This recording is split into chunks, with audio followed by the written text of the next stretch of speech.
Ano siya ang pa-assume nga unit diri sa La Aldea. So corner lot siya. 2-story townhouse. So mo ni imuhang kilid sa corner. So naka-nice ani siya kay wa kay silingan no. So persko gid siya. Lusot-lusot ang hangin.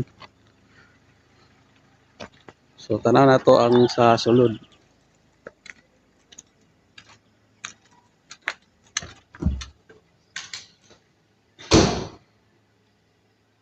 So provision for 2 bedroom and 1 toilet and bath.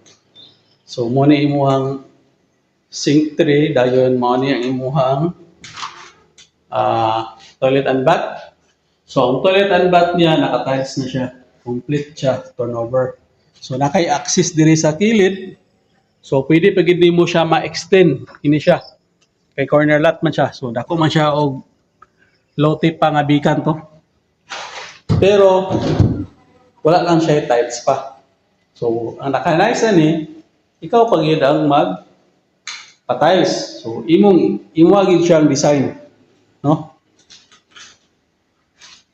No? So musaka ta sa second floor para makita ninyo unsay naa sa second floor.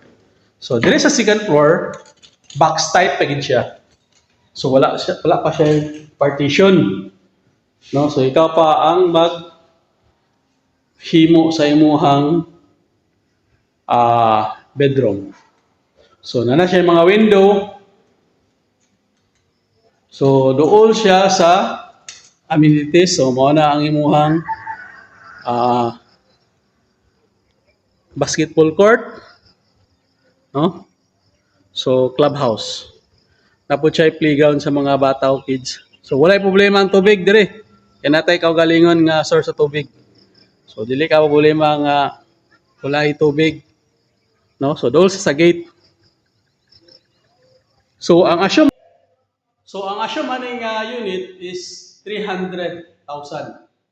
So appeal na ang included na ang redox ana para ma-transfer sa imong name, no? So nagpalugi na gyud ang owner ani.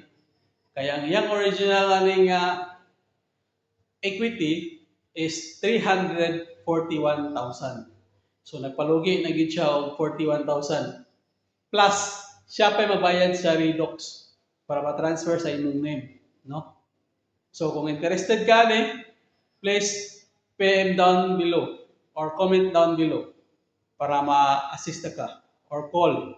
So magbutan ko og ako ang number para direkta magka-istorya. Thank you and God bless. Bye-bye.